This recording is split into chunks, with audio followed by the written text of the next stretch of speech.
All this week, in the run-up to Armistice Centenary, we're on a journey along the Western Front, uncovering stories from the trenches of the First World War. This morning, our correspondent Robert Hall is in Ypres in France, a key battle point throughout the war. Robert, good morning. Good morning, Charlie. Morning, Nugger. Welcome to the centre of Ypres. I'm glad to say the weather's a jolly sight better than it was yesterday. The cloth hall behind us there. Ypres, wipers to the British troops that marched through here to the battles north of the city. Ypres was involved in fighting pretty well the whole of the First World War, and today it's packed with people who've come to commemorate the armistice this coming weekend. But a lot of the people here and a lot of people watching will have had relatives who didn't fight in Europe at all. They fought further afield because this was truly a world war. In fact, at the end of 1914, when the first Battle of Ypres happened, the Ottoman Empire, the Turkish army, were moving into action and opening up a new front across the Middle East, which lasted throughout the war. And as Martin Patience is about to explain to you, that conflict had a legacy which persists today. In a quiet corner of Beirut, a Commonwealth War cemetery.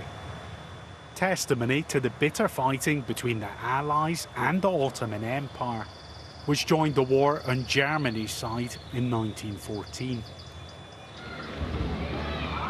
The Ottoman Empire, which was centred on modern-day Turkey, ruled supreme in the Middle East for centuries. This was once an army barracks for its troops in what is now the Lebanese city of Tripoli.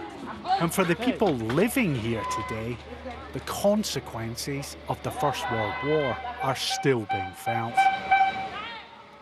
A century ago, the most famous battle fought in the region was the Gallipoli Campaign. Allied forces were repulsed by Ottoman troops. That defeat meant they were forced to fight their way through the region, starting in Egypt, pushing north through Palestine, as it was then known, into modern-day Syria and Lebanon.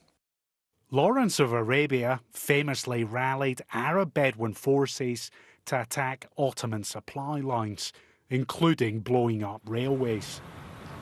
This station in Tripoli is more than a century old. It was once one of the arteries stitching together the Ottoman Empire. But at the end of the First World War, the empire was carved up by the victorious powers, Britain and France. And here are the faces of descendants of French African troops brought to Lebanon to fight for the Allies.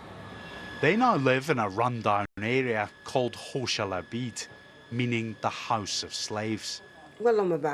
Fatima, now in her late 70s, tells me she knows little of her family history. All the photographs she had were destroyed during the Lebanese Civil War. She says she's endured racism throughout her life. I would reply by saying we are God's creation. They would answer, but we do not have this complexion in Lebanon. So I say, I am born as a Lebanese and my identity is stronger than yours. These men died in what was supposed to be the war to end all wars. But a century on, the Middle East remains torn by conflict, a consequence of the settlement following World War I, and British forces are still fighting in the region. Martin Patience, BBC News, Beirut. Here we go. Well, Martin Patience on the legacy in the Middle East. I just want to say a word about the legacy here, because you stand in this square, and I'm sure a lot of people watching have been here, and you think, what a beautiful old town. This is not the original old town. Let me show some picture of what Ypres looked like right at the end of the First World War.